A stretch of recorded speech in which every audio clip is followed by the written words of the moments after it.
Hi, this is Brendan Dillon from Chorus One. Today we have an interview with Matthew Campbell, the CEO of Loom Networks. But before we get into the interview with Matthew, let me just talk a little bit about Chorus One and what we do. And then I'm going to introduce the investment thesis that Chorus One produced on the Loom Network.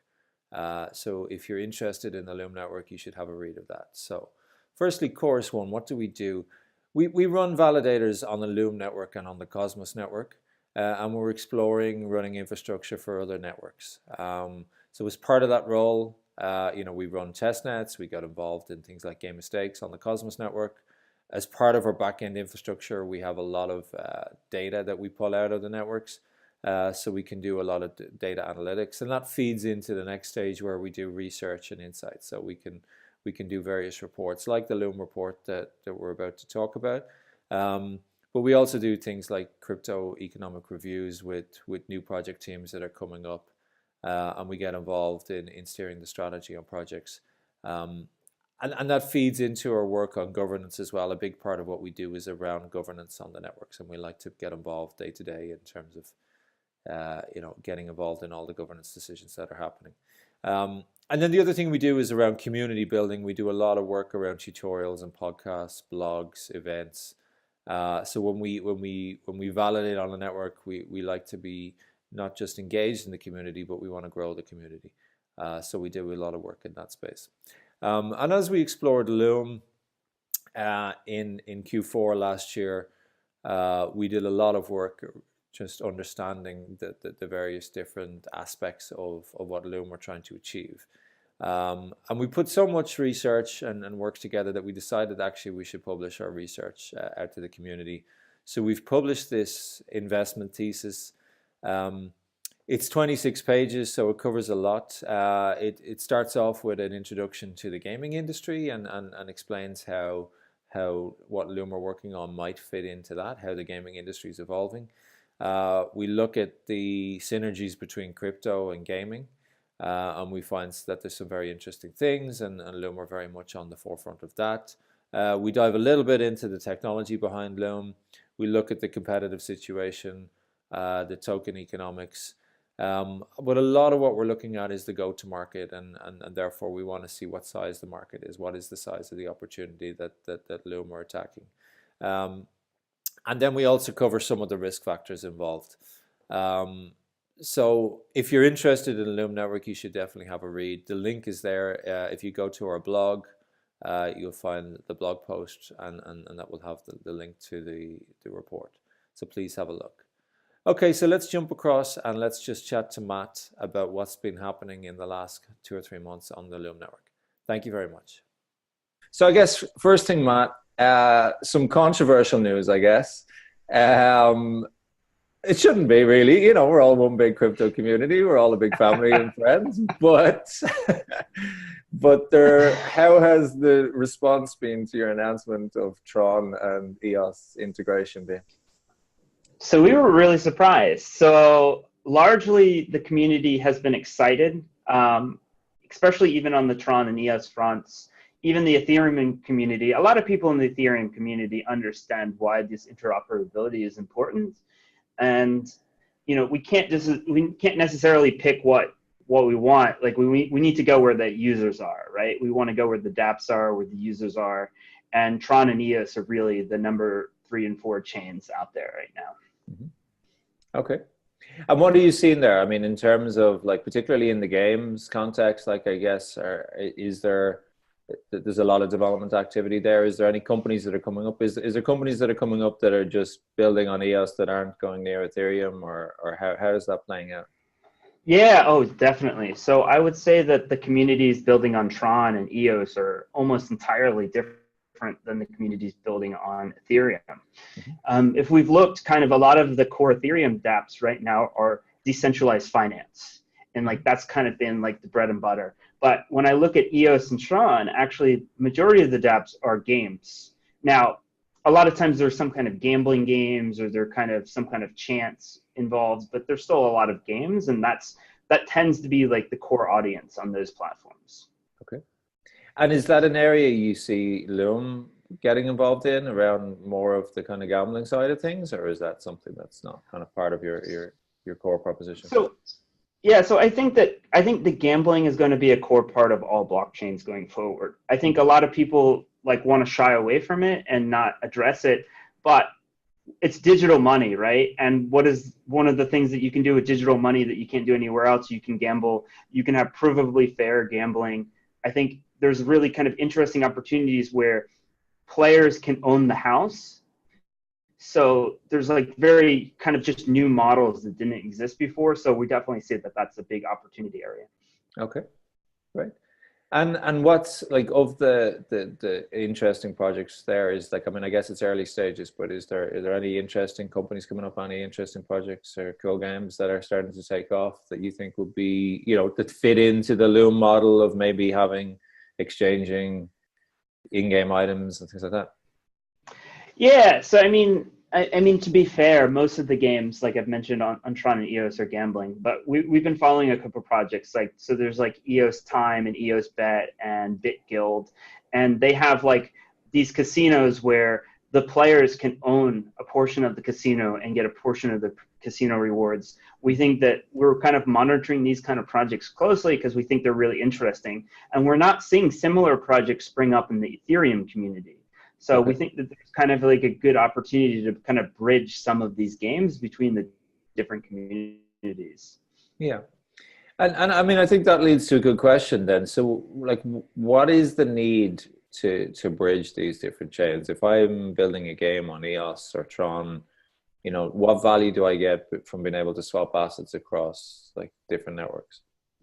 So I think the core one is, so we're building our own game ourselves called Zombie Battlegrounds. And we looked at, from the game's perspective, you want to be able to sell your game items to as many users as possible, right? So you want to take people from EOS, you want to take people from Tron, you want to take money from everybody and potentially give your assets to be on as many dexes or as many chains as possible. So we think that there's a very good value proposition where you build a new game like Axie Infinity, and you want to sell your Axies on EOS and Tron, and we have like a very simple way of you being able to generate a token on the Plasma chain and then have this token be able to be bridged to multiple other chains. Okay. Okay. So it's really like in banking or finance terms, just being able to accept everybody's credit card, right? That's the idea. It's just like whatever you want to pay in, we can support that. So I think pay-in is only the first half, right? So I think the second half is to actually be able to move these assets onto the other chains, because Okay. then you have more distribution channels. That means that there's marketplaces that exist. So OpenSea is only on Ethereum, but then there's also DEXs that are dedicated to Tron. So you have a lot more distribution for your assets beyond just taking more payment forms. Okay. So that leads to an interesting thing, because I think when we wrote the report on the Loom network, our view was that marketplace was kind of a key part of what you needed to lay claim to, right? That there was a competition between marketplaces, and that was going to be very important. So do you see that as actually being more open, or do you see that there's a kind of winner takes all model there, that whoever builds the biggest NFT marketplace is likely to accumulate Yeah. the most liquidity? So we've actually, our opinions kind of have been kind of differing about how marketplaces are going to play out. So it seems like a lot of the bigger games will have their own marketplace. So we talked to Axie Infinity. If you look at CryptoKitties, they each have their own dedicated marketplaces. Sure, for smaller games, like a larger marketplace is going to make sense, but we see that the marketplace is just one of many things, and we don't think that right now is the core differentiator. Okay. If that makes sense, yeah. Okay. So the other interesting thing, which is really getting on this kind of interoperability theme, is Cosmos Hub, right? I think just before the EOS and Tron announcement, you announced that you're going to support the Cosmos Hub. So yeah, can you talk a little bit about that and just maybe the timing of that? I know it said when Cosmos Hub goes live, but at this stage we don't have transfers, and so like what's the timing look like? And again, what's the rationale behind supporting that? Yeah, so I think the timing is looking like at minimum after transfers. So, I mean, we're recording this in early April, so maybe early May, we could potentially see some integration. What is the reasoning? I think one of the biggest reasonings is the two communities. So a lot of the people that are backing the Cosmos Hub and that are supporting the Cosmos Hub, we think that they would be very interested in what Loom has to offer. So right now, the Cosmos Hub doesn't have smart contracts and a lot of functionality like this. So it would be really interesting for somebody that's maybe wants to do something on Cosmos. They could deploy their smart contracts onto the Loom Plasma chain, and then they can be able to transfer their atoms or accept atoms inside of their apps. So I think that's where we see a lot. We also see, we want to bring a lot of their community over to our community because we think that like our values are very similar to theirs. So our communities are going to be a very good fit together. Okay. And how do you see this playing out with things like Ethermint? You know, and I mean, I guess like when we talked about interoperability with EOS and TRON there, we could see that like you guys are starting to become your own little interoperability hub. So do you see some competition there with Cosmos Hub, or how do you see that playing out? Yeah, I definitely think that there's going to be competition between us and the Cosmos Hub. And even I think they do too. I mean, they kind of see us as a hub in their minds, where each hub could be connected to a whole bunch of blockchains. I think on a lot of fronts, we're a lot further. You mentioned Ethermint. Ethermint still isn't live. I don't think that there's an active testnet. So it's many, many months off. So I think we have kind of a large lead front on a lot of them for our hub comparatively. So yeah, I'm pretty bullish. And what's your take on that? Like, so you mentioned like the focus on smart contracts, and then obviously the Cosmos, how the Cosmos world, you've got a very different view of how apps are built, right? You have the Cosmos SDK, and you build them in native code, and you don't have things like smart contracts and Solidity. How do you see that playing out, or what do you think is the right approach here, or do you think that both models will exist?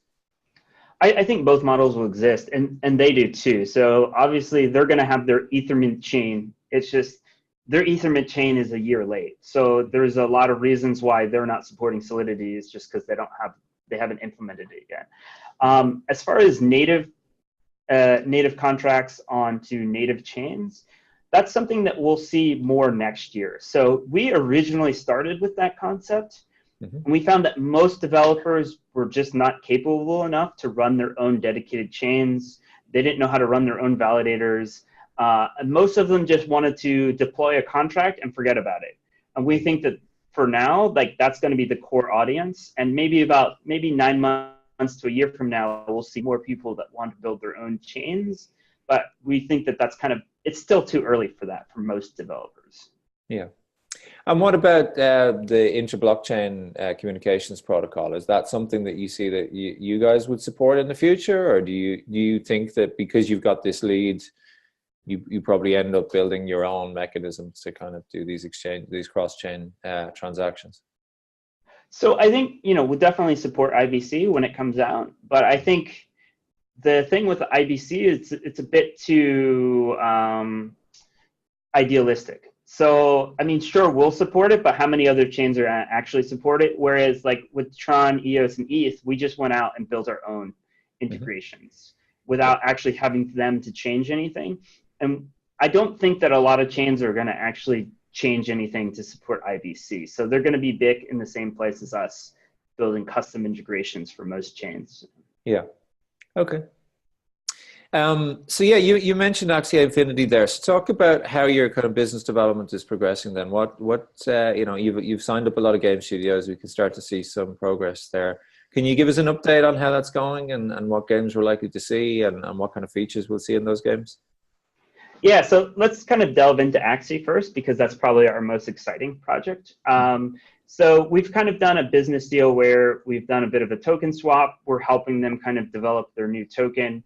They recently did this thing called a land sale. So they have their own kind of Decentraland competitor that's coming out. And I think it's a lot more interesting because arbitrary developers are going to be able to build anything on top of it. And that land will ultimately run on the Plasma chain. So I think we're going to see like that is going to just be a huge application by itself. The other, and right now, Axie Infinity fights with CryptoKitties for being the #1 dApp on Ethereum. So depending on the week, one is one and one is number 2. So we think that like our focus is get a couple of these meaty apps that are like the top apps and get them to start bringing the users, and then we can kind of grow the smaller apps. As far as some of the other interesting projects, Crypto Wars has been running on the chain for a few months. They've been doing a lot of tournaments. Neon District is doing their Plasma Bears, and then they have an RPG that's coming out later this year. And we probably have about another dozen applications that are kind of on the mainnet that are not really being very advertised very much. There's a soccer betting website and a few others, and probably going to be doing a push later this year to kind of really ramp up. So kind of we've been building the groundwork. So one of the things that we wanted was, you know, a very easy way for you to spin up a token and then have that token go to TRON, EOS, and ETH. And once we kind of have all the groundwork there, then we're going to start ramping up developers on that just want to run a token, that don't necessarily want to put all their logic on the chain, but they just want to be able to have a simple token. We'll have like some functionality where they won't have to code anything. So just the short answer is we have about 4 major games, about a dozen other games that are kind of smaller, and then we're waiting to expand once we've kind of are able to support these people fully. Yeah. Okay, great. So one of the things that we were interested in as well when we looked through that when we were working on the investment thesis was just around the kind of community building side of that. So how is that going? Because I guess as you guys kind of decentralize this, you need to kind of bring in, you know, a lot more kind of people from outside of your own organization. How is that progressing, or what's your plans for that? Yeah, so I mean, some of the community stuff is just getting awareness. So you saw that we did a promotion with Binance last month. We did an April Fool's joke with the CEO of TRON, and he's been like advertising that everywhere. We have some other promotions planned with the TRON CEO. So, you know, first what we're doing is just trying to get out in front of these other audiences. So Cosmos, actually, we have a big promotion that we're working on them planned for next month. Then we have kind of our own core communities. So we run communities in 5 different languages. And then we kind of branch out through the games. So like Axie Infinity, there's like a large audience around them. So that's kind of what we're doing around communities. It's mostly around awareness right now. We're not like actively going in a lot of other communities at the moment. But is there a plan to kind of open up the development side of Loom, so to get more developers contributing and maybe like building plugins and extensions? Is that kind of on your roadmap, or? Yeah, so I mean, I think definitely we're going to start encouraging that. I mean, I think basically once we have the core foundation later this year, then we'll be kind of ramping that up. Yeah. Okay. Cool. Okay, well, look, that was great. That was just a quick update. Is there anything else? Anything we missed? Actually, you mentioned Binance there. Can you talk a little bit about kind of what's been going on with Binance? You've had some interesting announcements, so we're keen to see how that relationship is progressing. Yeah, so you know, we randomly met Binance in Singapore a few months ago, and we had drinks with them, and we had a lot of really great ideas that we could work on. So we saw last month we did the initial kind of integration with Zombie Battlegrounds. We're actually working with their mobile team called Trust Wallet to do some native staking integrations in Trust Wallet. And then we see the Binance DEX as being kind of the future. So one of the issues is like doing liquidity between tokens. So as you mentioned before, we have the marketplace. And right now the marketplace takes about 10 different tokens as currency. But then you have liquidity problems. So if somebody buys a card with TRON, but then the seller wants ETH back. A lot of what we're going to be doing going forward is instead of trying to have our own liquidity on chain, we're going to actually be kind of pushing more liquidity to Binance. So we're going to have direct integrations with the Binance DEX. So that way, like apps on the chain, if they want to like quickly convert different tokens, they can just use the Binance DEX, just like natively in the chain without having to do anything. And we think that, but with Binance having the largest liquidity pool on the planet, it basically makes it really easy to take any token as payment in your apps. Okay, excellent. So anything else we missed, or is that it? I think that's think that's pretty good, actually. Yeah. Okay, that's great. Well, look, I just want to say, congratulations. I mean, when we looked at you guys in December, we were amazed at how fast you were moving. And since then, you've moved even faster. So I don't know how you keep track of everything that's going on right now, but and we love the approach, like, of just move fast and get things done as quickly as possible. It's refreshing, shall we say, in the crypto community that there's a project that's executing and delivering constantly. So congratulations on that, and thanks very much for your time. Cheers, Matt. All right, Thanks, thank Matt. you. Bye-bye. Thank you. Bye bye.